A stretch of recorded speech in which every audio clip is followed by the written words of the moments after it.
One, two, one, two. What is good? Osiris here, stuck in the middle. Thank you for joining. There's a CNN business article that's very enlightening that I want to talk about. It's talking about grocery store shelves aren't going back to normal this year. I think a lot of us kind of saw this coming. Shortages in the supply chain. I mean, we're going to be firing people too. I mean, that's not even happening everywhere yet. So we haven't even got to the worst of it. We're going to be in the holiday season. We saw that the United States Postal Service said things are going to be slower. We're seeing all this stuff. There's cargo ships that they're trying to dock right now. They're not being allowed to dock. I can't get a clear answer as to why. Some people say it's because of trucks and all this other stuff. But let's get into the article here by Nathaniel Meyerson. Oh, yeah, just a regular old article.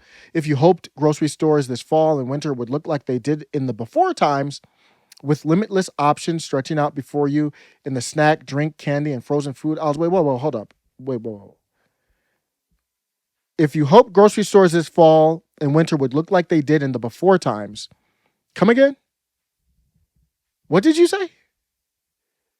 I mean, imagine you're talking to, this is your establishment overlord here. This is CNN business.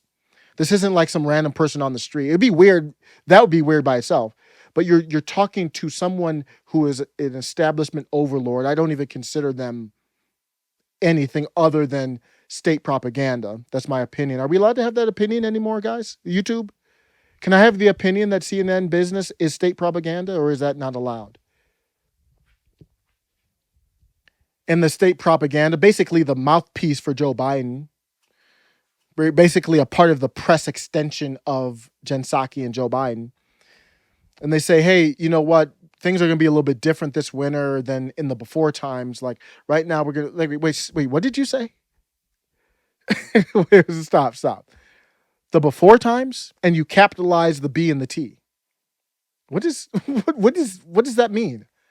Like if I Google that, will I find a definition? What do you mean by before times?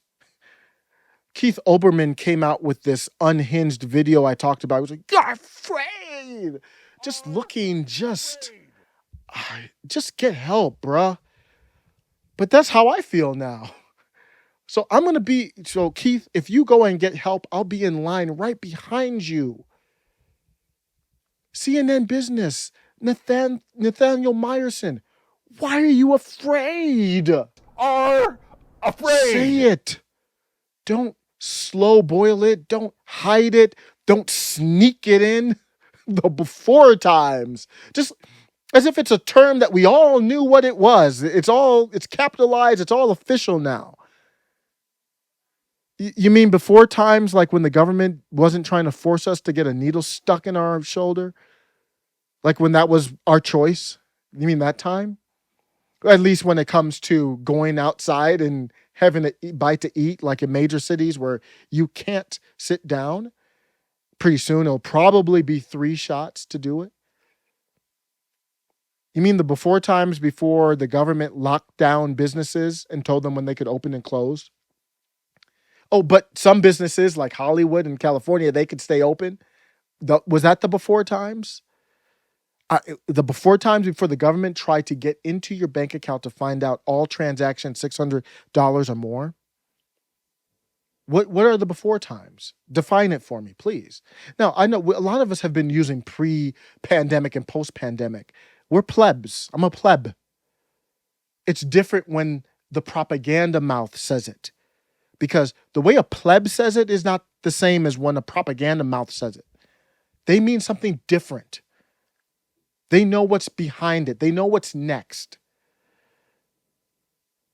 Why did social media companies, the ones that did do this, I forget which ones did, I think Facebook did, say in preparation, basically, for climate change, if you question that and if you don't believe in that, don't think you're going to have a place to speak. Since when we do that? Is that part of the after times? What else is coming as a part of the after times? I know you're talking about the grocery store. You're not going to get as many choices. Your Christmas might be kind of messed up and all this kind of stuff. That's a part of the after times. So if there's a before times, define what time we're in now going forward. Is it the after time? Is it the Build Back Better time? Is it the New World Order time? Don't be afraid. Are Say afraid. it. It's bigger than shortages. Are we going to be able to enjoy steak in the after times? Or is it going to be Beyond Meat? Nothing against that company. I might invest. Based on this article, I might invest. And you know, I put my money in Tesla right now. So if I put it anywhere else, maybe Bitcoin or Beyond Meat, you know I'm thinking this is serious. Impossible Meat or what, burger, whatever. I have to research these companies, this plant-based stuff. I talked about real briefly, MasterCard has this option now where you can go into it and they track your carbon footprint. And they can shut you off if you go over your carbon footprint. Like if you buy something that had a heavy carbon footprint before it. If you want to take this video down, please take it down. But I'm not questioning climate change. I'm talking about the government reaction. So I'm a guest on YouTube. I want to fully say I believe in the virus. I believe in the pandemic. I believe in climate change.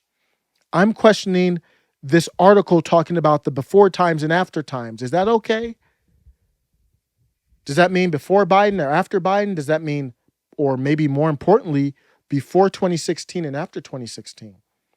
2016 changed all of our lives. It's not about whether you agree with 45 or not. 45's victory changed all of our lives. He wasn't supposed to get in the club. He represents populism, power with the people, whether you agree or disagree. And ever since then, it's been, stop it. Populism, no. People rising up, no. Censorship. Is that part of the after times? What is this? Jesus before Christ and after Christ or after death? I mean, what is this? Don't be afraid. Tell us. I'm going to end with this. I was very, very wrong about the pandemic. During the pandemic, I thought it was weaponized against Trump. Obviously, we saw Kamala Harris, Biden, others kind of put questions around the V because it was going to be Trump's V. And then afterwards, when Biden came, they flipped. But I thought it would be over. I thought it would be trying to get back to old times. And we would get back to old times under Biden, and he would be the hero of it. And we wouldn't have the death total on TV, and everything would be kind of transitioning back to before times. No. I was wrong. They're transitioning us to a different times. And what before times really means is ain't ever going to be again times. Let me know what you think. Take care.